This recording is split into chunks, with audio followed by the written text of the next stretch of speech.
Unfortunately, the followers of Kapila started moving out of Kapila. So, Vyasa has to give clarity. You need to know the background. Only then you will understand why these sutras. Because the sutra is directly hitting Sankhya philosophy. Then you may be surprised. What is this? And Vyasa is attacking Kapila. Now what to do?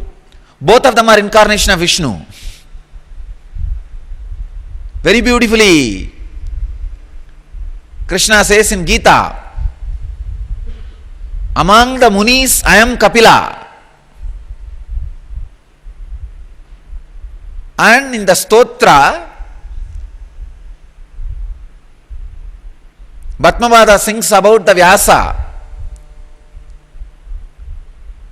Shankaram Shankaracharyam Keshavam Badarayanam Sutra Bhashya Kritau Vande Bhagavantau Punah Punaha. Shankara, who is incarnation of Shankaracharya, Shankaracharya, who is incarnation of Shankara, both one and the same, okay. Shankaracharya, who is incarnation of Shankara, Vyasa, who is incarnation of Narayana. If both of you are fighting, who is going to win? There was a debate. Vyasa himself comes down to test the strength of Shankara. Debate starts on Brahma Sutra. Author and commentator are fighting. Vyasa is author, Shankara is commentator. Both of them are arguing.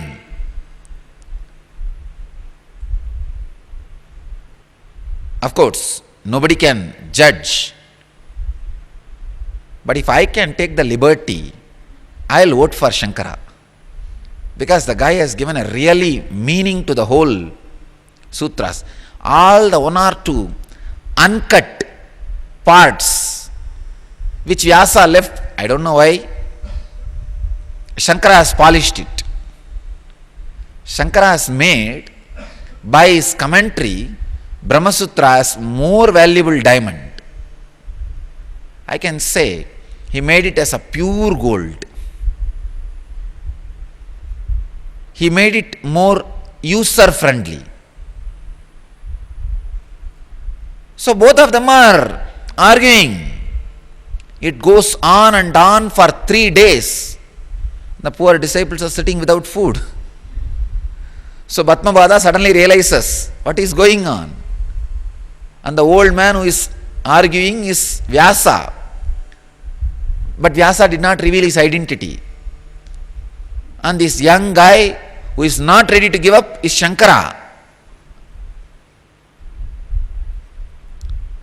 who has Lakshmi in his hand and Saraswati in the tongue, and Devi in his body language. How Shankara will lose? No way. Then Bhatmavada sings, Shankaram Shankaracharyam Kesavam Badarayanam.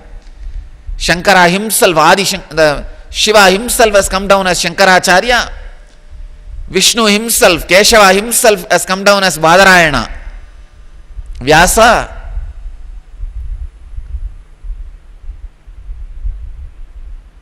you are a Sutrakara and he is a Bhashyakara. The origin, the man who wrote the sutra and man who is writing the commentary, if both of them are fighting, where it is going to end? So Bhatmavada falls at the feet of both and says, I bow down to both of you. Then immediately Shankara realizes the person who is sitting in front of him is Sutrakara himself, Vyasa, Badarayana himself, Vyasa himself. Then he withdraws from the debate. Vyasa blesses him and says, my son, I have come to test you. Your capacity to establish the truth. I see you are a qualified person. I give you 16 more years from my life. See the beauty. When a honest teacher comes to test his successor, when he sees the strength, immediately he says, from my life I give you 16 more years. You live for 16 more years and establish the philosophy you are teaching.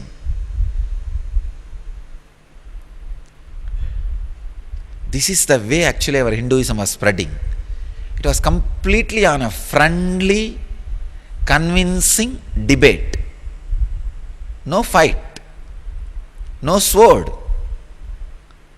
no bread butter,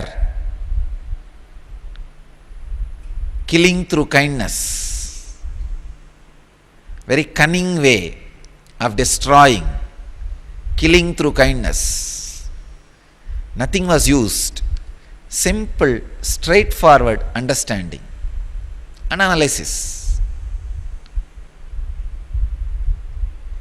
So Kapila is also incarnation of Vishnu.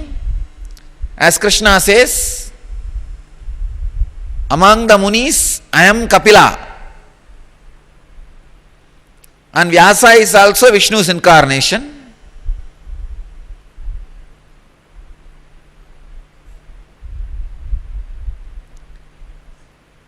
So Krishna is Vishnu's incarnation. So Krishna says, I am Kapila among the Munis. And here, Vyasa is Vishnu's incarnation. Naturally then, Vyasa is attacking Kapila. It's almost like two incarnations attacking each other. It cannot be. You need to understand. And especially, our Sannyas Sampradaya belongs to Nirvani Akkada, Kapila's tradition, and all our practices belongs to Vedanta Sampradaya, Shankara's tradition.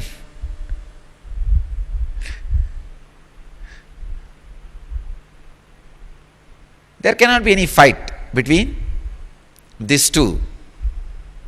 How can there be any fight between Kapila and Vyasa? Because both of them are incarnations of Vishnu. Surely Vyasa is not against Kapila, but Vyasa is against the misunderstanding of Kapila's followers.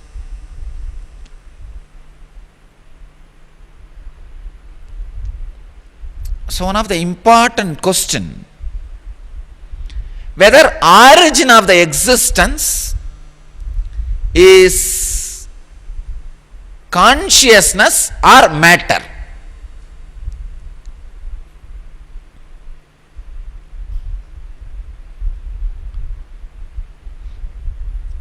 Sankhya takes the stand.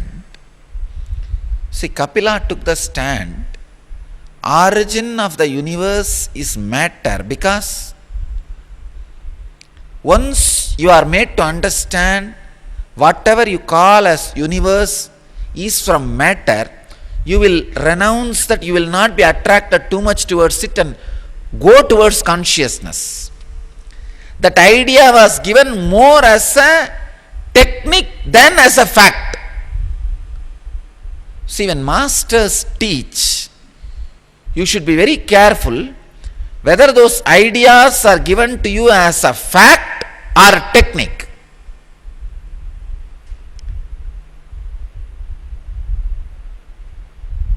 When Buddha says, again and again you will be born till you are enlightened, when Christ says there is only one birth, both of them have their own reason. They are not lying. Please understand. Neither Christ nor Buddha is lying. They are not liars. Both of them have their own reason. Buddha is talking the fact, truth. Jesus is giving a technique. When he says only one life is there, he is inspiring you, pushing you to achieve the ultimate in this one life. Don't postpone. When Buddha says there is multiple lives, he is talking about the truth, the inner science. So when Kapila says the origin of the universe is matter, he wants you to lose interest over the universe. He does not want you to too much bother about it. But when Vyasa says the origin of the universe is Brahman, existence, consciousness, he means there is no universe relax in existence. Because out of existence nothing can come and become something else. If you are seeing something else, then relax from seeing. Final purpose of both Vyasa and Kapila is relax from being distracted. That's it. Nothing else. So to serve that purpose, how to put the words? I can tell you from my experience, universe is neither from matter nor from consciousness, because it does not come out. It has never come out. It does not exist. If you think you are seeing, something is wrong with your seeing. If you think something is going on in front of you now, something is wrong inside you. If you think something other than you exists, something is wrong inside you.